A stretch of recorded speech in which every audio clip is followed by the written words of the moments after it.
பவளக்காடு தெருவில் ஒரு செட்டியார் அந்த காலத்தில் கட்டில் போட்டு தெருவில் படுத்து கிடந்தார். எதிர்த்தாப்புல 2 பேரும் சண்டை போட்டு ஒருத்தன் குத்தி விட்டான். கோர்ட்டுக்கு போயிடுச்சு கேஸு. செட்டியாரை கொண்டு கோர்ட்டில் ஏற்றி விட்டாங்க. ஜட்ஜு கேட்குறான், யாரை குத்துனா? ஒருத்தன் குத்திக்கிட்டான். இது எதுக்குடா வம்பு? அவன் பேரை சொன்னா இவன் திட்டுவேன், இவன் பேரை சொன்னா அவன் குத்துவேன். ஜட்ஜு கெட்டிக்காரத்தனமா கேட்டான், நீங்க ஏன் போய் தடுக்கல? செட்டியாரா, இன்னொன்னு நீங்க மறக்கப்படாது, செட்டியார் தமிழ்ல பேசுறாரு. இந்த மேல இருக்கிற ஜட்ஜு ஆங்கிலத்தில் கேட்கிறான். ஊடால ஒருத்தன் மொழிபெயர்ப்பாளர், அவன் டிரான்ஸ்லேட் பண்ணிக்கிட்டு இருக்கான்.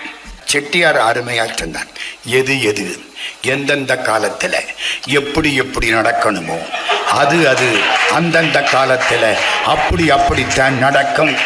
இந்த டிரான்ஸ்லேட்டர் மாட்டிக்கிட்டான். எங்க இவ்வளவு இங்கிலீஷ் பேசுறீங்கல்ல, இதை டிரான்ஸ்லேட் பண்ணுங்க. டிரான்ஸ்லேட்டர் பொழப்பு என்னடா சொல்றேன்? பார்த்தேன், கழுத இங்கிலீஷ் எக்கேடுங்கிட்டு போகுது, தமிழ் எப்படியோ போகுது.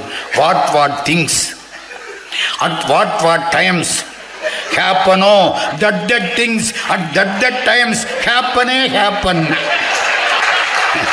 அட பாவிகளா, தமிழையும் கொலை பண்ணி இங்கிலீஷையும் கொலை பண்ணி, எங்க அவனுக்கு சம்பளம் வேணுமில்ல?